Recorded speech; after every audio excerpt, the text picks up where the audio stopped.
जी sir, आज की press वार्ता का विषय। आज कुशेतर नायक आडदेर कुशेतर है खाता जीवन दोबारा मैं कोई नहीं हाँ सर। आप सुनाते करें जी शुरू। हाँ जी। आज भारतीय जनता पार्टी जिला कार्यालय में काला पानी के शहीदों को नमन कार्यक्रम में जो कार्यक्रम भारतीय जनता पार्टी ने रखा है उसके निमित्त आज के हमारे मुख्य अतिथि हमारे प्रदेश के महामंत्री आदरणीय श्री पवन सैनी जी हमारे मध्य में पहुंचे हैं और आज से कुछ दिन पूर्व शहीद स्थल स्मरण यात्रा करके अंडमान निकोबार द्वीप समूह में, जिसमें हमारे माननीय प्रदेश अध्यक्ष जी उस यात्रा को लेकर के गए थे और उस यात्रा के दौरान जो स्मरण वहाँ पर गए हमारे भारतीय जनता पार्टी के वरिष्ठ नेताओं ने किया, उस संदर्भ में आज हमारे मध्य में डॉक्टर पवन सैनी जी पहुँचे हैं। तो मैं उनसे निवेदन करता हूँ कि वो प्रेस वार्ता को संबोधित करें।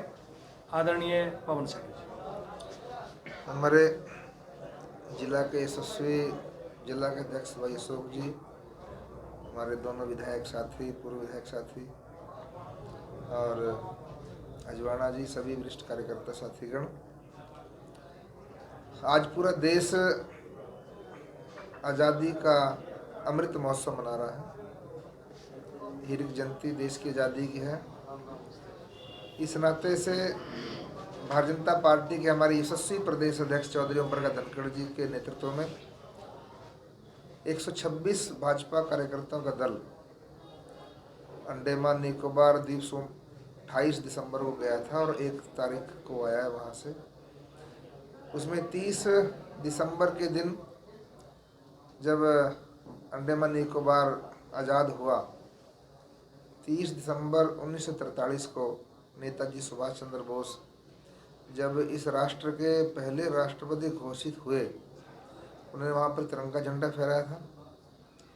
हमारे सभी 126 कार्यकर्ताओं के दल ने वहाँ ओम प्रकाश धनखड़ जी के नेतृत्व में तिरंगा झंडा फहराया ब्लैक पॉइंट पर। उसके बाद सेल्युलर जेल और वाइपर टापू, सेल्युलर जेल में किस प्रकार से काला पानी कह करके देश निकाले की सज़ा दे करके हमारे उनके लिए भोजन के अंदर कंकड़ पत्थर डाल करके देना, उनकी रोटियों के अंदर रेत मिला करके देना, और बेसमय अगर उनको सोच आ गया तो अपने सोच अपने कमरे में ही करनी, जब समय होगा तब उनको निकालेंगे बाहर। ना डॉक्टर से कोई ट्रीटमेंट, तो बीमार होकर मर जाता। और उनके लिए भी इतनी मात्रा में तेल निकाल करके देना है, यानी कि सारे नारियल को उखाड़ना, उसमें से फिर उसके पीस करने, फिर कुल्ल में उनको पीड़ना।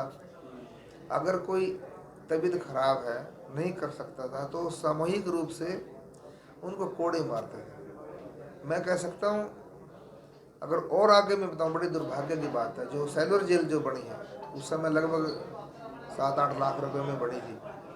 वो जैसे साइकिल की तार होती है अंदर की पहिए की, इस दिशा ऐसे बनी थी। उसकी भी 2-3 रोज जो है ना, बैरक जो है कांग्रेस ने डिमोलिश कर दी। वहाँ पर हॉस्पिटल खोल दिया, हॉस्पिटल और जगह भी खोला जा सकता था, लेकिन कांग्रेस की अगर चाल यही थी तो आने वाले दिन में जो 2-3 बच्चे उसको भी डिमोलिश कर देते। जब उन्होंने इतिहास के अंदर हमें प्लासी का युद्ध, बक्सर का युद्ध, पानीपत की 30 लड़ाई हम हारे की, वहाँ नवाब सिराजुद्दौला, तैमूर, टीपू सुल्तान, मोहम्मद गोरी, मोहम्मद गजनबी, हमें यही पढ़ाया गया। हमें कहीं वीरों की गाथाओं के बारे में चर्चा ही नहीं है, तो ये भी डिमोलिश कर देते। जैसे वाइपर टापू का मैंने जिक्र किया, वहाँ पर भी किसी विदेशी कंपनी को कोई और एग्रीमेंट, कोई शायद कैसीनो का खोलने का मन था। अपनी सरकार आई, उसको शहीदों के दर्शनीय स्थल के रूप में उस सेल्युलर जेल को स्थापित बीजेपी की सरकार ने किया है। वहाँ पर लाइट एंड शो भी है और वहाँ पर वीर सावरकर की भी पट्टी वहाँ पर लगी है, सफाई करने का स्थल भी वहाँ पर बना है। तो अपने लोगों को वहाँ पर जाना चाहिए। और भारतीय जनता पार्टी ने तय किया है, ऐसे गुमनाम जिनका इतिहास के पन्नों से इस कांग्रेस ने नाम जो है ना मिटाने का काम किया, उन सबको याद करेंगे और इस प्रकार की मुहिम चलाएंगे। ऐसे उन वीर शहीद बलिदानियों का भी नाम इतिहास के पन्नों में दर्ज हो। नहीं, ऐसा कुछ नहीं, क्या पता किस संदर्भ में किया होगा, उसकी पूरी जानकारी आपको भी नहीं है। पूरा ऐसा सुनो, ऐसी कोई सजा नहीं है पूरे विश्व के अंदर जिसको 2 बार सजा मिली होगी, ठीक है ना, 2 बार सजा मिली होगी, ठीक है ना। और उनका इतिहास, उनको जो बर्तन देते